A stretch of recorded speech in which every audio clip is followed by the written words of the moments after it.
Գիտեք ինչ իրավիճակ է մեր երկրում։ Ես չէ որ ձեզ պետքա պատմեմ։ Մեր այսօրվա այցելությունների ընթացքում մեզ բազմաթիվ մարդիկ արդեն պատմել են իրենց կյանքի դժվարությունների մասին, տնտեսական վիճակի մասին, ամեն ինչի մասին մեզ ներկայացրել են։ Եվ թվերով էլ Մելոյանը ցույց տվեց, թե ինչ բարդ վիճակում ենք մենք հիմա, ինչպես է մեր աճը դանդաղել։ Ինչ պետք է անել դա լուծելու համար։ Իհարկե մեծ փոփոխություն է պետք։ Հայաստանին այսօր պետք է մեծ փոփոխություն։ Մեծ փոփոխությունը Հայաստանին կարա բերի մենակ առաջնորդության փոփոխության դեպքում։ Առաջնորդը որ փոխվի, հիմքը համակարգի լրիվ ուրիշ համակարգ կլինի։ Տեսնենք թե ով ունի հնարավորություն այս առաջնորդին փոխելու։ Այսօրվա բոլոր մարդկանց կարծիքներին հաշվի առած, մարդիկ ուզում են նոր առաջնորդ։ Ուզում են մարդ, որ չի իշխել այս երկիրը, ուզում են մարդ, ով պատասխանատու չի նրա համար ինչ կյանքով այսօր ապրում ենք ու ինչին որ հասել ենք։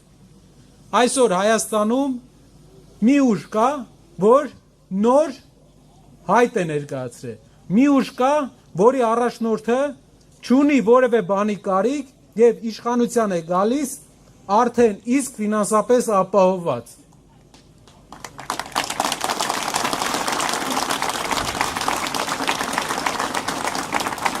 Ինչով է ուժեղ երկիրը։ Երկիրը ուժեղ է իր տնտեսությամբ, իր բանակով,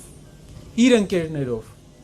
Տնտեսության առումով հայկական ամենամեծ կազմակերպությունը, որ ստեղծվել է Սամվել Կարապետյանը ու կոչել է իր հայկական քաղաքի անունով ու աշխարհի ամբողջ բոլոր ծայրերում այդ քաղաքի անունը բարձր է պահել, չի փախել ուրիշ անունների, իր ազգանունը չի փոխել, իր անունը պահել է, իր քաղաքի անունը պահել է։ Տնտեսությամբ իր պես փորձ ունեցող մարդ չկա այս պայն հայկական քաղաքական դաշտում։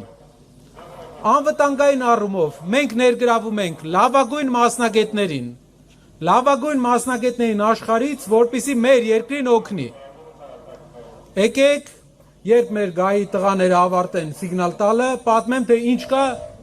ընկերների մասին։ Ուրեմն մեր երկիրը ուներ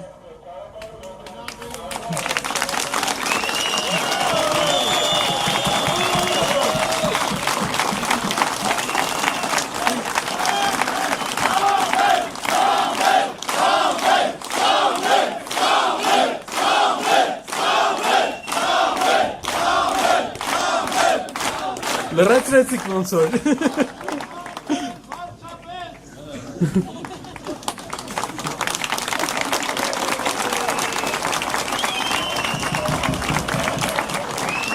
Եկեք ընկերներից պատմեմ։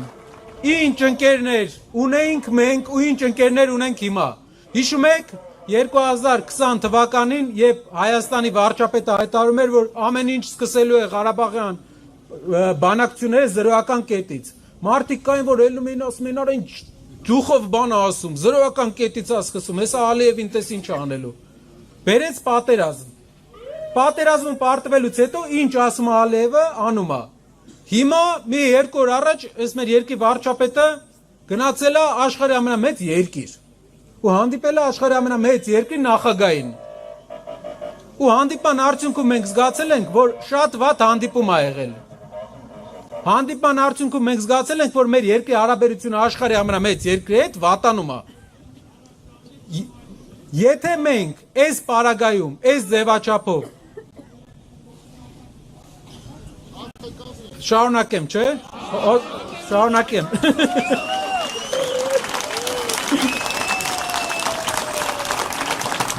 Մեր ընկերների հետ հարաբերությունը փչացնում ենք, այն ընկերների հետ, որ մեր գյուղատնտեսական ապրանքի մեծ մասը ընդ է վաճառվում։ Մեր անվտանգային այս պահին միակ զենքը այնտեղից էր գալի։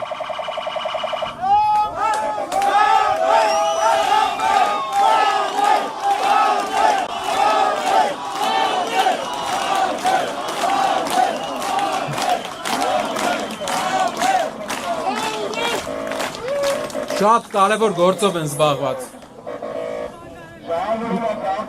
Լավ, ուզում եք մի քիչ ճանապարհ տանք, թող բան անեն, հետո իզուր։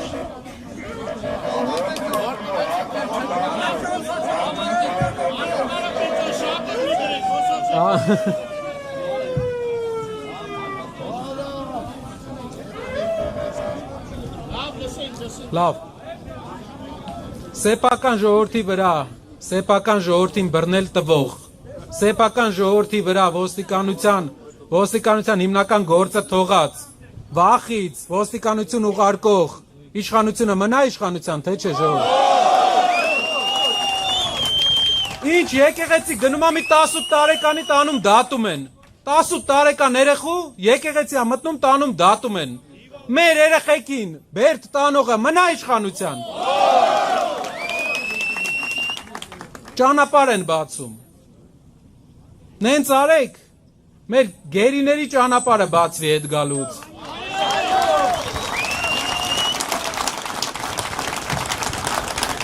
Այ ժողովուրդը մեր երկրի հակառակորդների ճանապարհը այսպես փակել է։ Դրա համար մինչև հիմա չկարողացան դրսից հաղթեն, մարդ ներդրեցին մեր մեջ, որ տենց հաղթեն։ Ուժեղ լինենք, Աշտարակ ջան, ուժեղ լինենք, իրար հետ լինենք ու այս թուլության շրջանիվը փոխենք։ Ապրեք։